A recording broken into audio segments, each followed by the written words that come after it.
Hey guys, welcome back to Molly Bullies Kennels. In this video, I'm gonna talk about the last stud that I got, which was my second stud, and the fourth female that I got, which was the last two dogs that I got before actually, starting to breed bullies. So I was in the market, to for another stud at the time. Uh, Let me remind you that I already had one stud. I had China, Nikki, and Cardi. But at the time that I was in the market for a stud, I had sold China. So I was left with two females and one stud.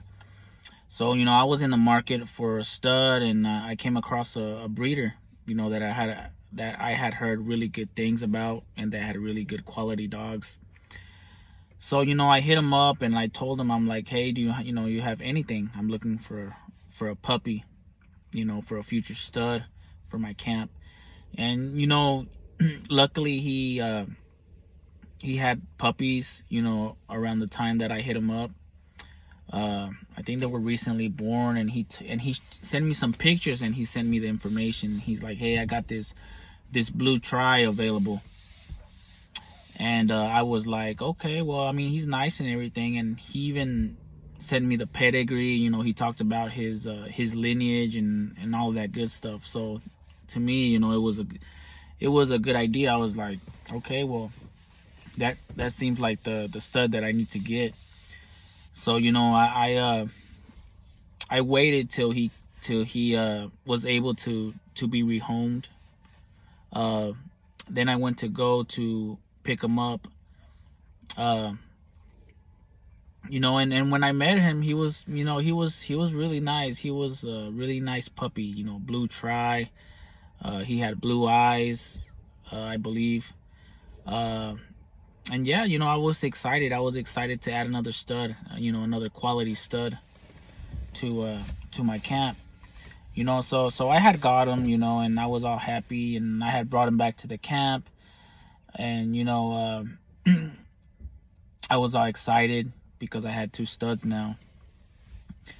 So at the same time that I had purchased my stud, a little time after, I was like, I need a third female because I sold the third female that I had. So now I was down to two, and I had to get a third one. And one of my closest friends had purchased a female. He had purchased a female, recently. And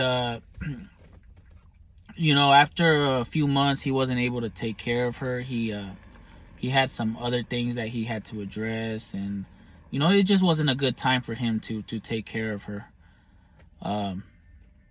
financially. So so he told me, he's like, hey, I'll sell you this female if you want her. And this is her, right? This is her. She was just like a fawn female. She's actually related to the female that I sold, China. This is her half sister. They share the same father but different mothers. So I told him, I'm like, okay, sounds good. And I eventually purchased her from him, and that's how I ended up having the three females, Nikki, Cardi, and he had named her Xena. So I stuck with the name. And yeah, I had three females and two males in my camp. So I was excited. For me to get this breeding going. But that's the bad thing about getting puppies, that you have to wait at least over a year before you start any kind of breeding. It's a long-term thing. You can't get your money's worth, what you invested in it, until you breed them. And if you get puppies, it's gonna take a while. So that's why I like the idea of getting adult females, because to me, I feel like you can get your return much faster than purchasing puppies. But anyways, I had all my dogs ready. I had my kennel name ready, so I was ready to go. I was ready to start breeding bullies. But But yeah, I mean, I thought I was going into this, you know, the right way. Uh, but now I realize that I wasn't. I was buying too many dogs. Uh, I was just the hassle of taking care of too many dogs, of cleaning after them. It's just it's not the best choice. If I had to start my program again, I would start with 2 females. If I can't start with 1, at least 2. Now,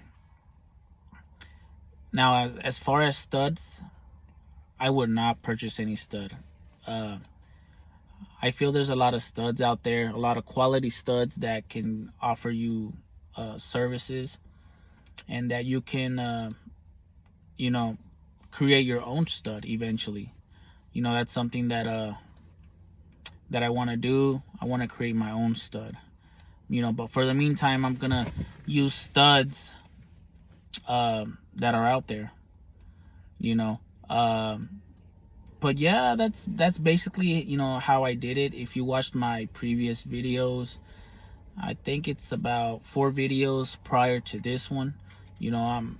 It talks about how I started. I started having them in my laundry room, and then I had them all outside. And it's whenever you have bullies, in my opinion, whenever you have bullies, just roaming around in your yard, there could be fights. Bullies aren't generally aggressive, but they can snap at each other whenever they're playing with a toy or something, and it's a risk. In my experience, I had times where my bullies snapped at each other, and they started fighting. But eventually I got kennels. I built platforms for them, so it was much easier that way instead of having all of them, on the yard. But yeah, I think the best way is to start off with 2 females. With 2 females, and just concentrate on them, and then just get your productions. Right now, my goal is to have nothing but my productions in my yard. All those dogs that I bought, obviously, they were outside dogs. I do have 1 production right now, which is Armani, my 8-month-old. She does have exotic blood, and I think she's gonna take my camp to the next level. In the next video, I'll talk about the breedings that I have lined up for her. Hopefully with these breedings, I'm able to produce some nice puppies. But stay tuned for that. That'll be something in the next video that I'll talk about. What's ahead for Molly Bullies in 2024, and what y'all can expect this year. Obviously, this year I started off already with 1 litter last month, which was from my Juice X Xena litter. And if y'all remember, Xena was she's a half sister to China, so she does carry that blood. They do have the same dad. But yeah, stay tuned, and on the next video I'll talk about what y'all can expect this year. But I just wanted to make a quick video for y'all. Nothing special, and hopefully y'all enjoy this content, and stay tuned for more. Like and subscribe. See y'all later.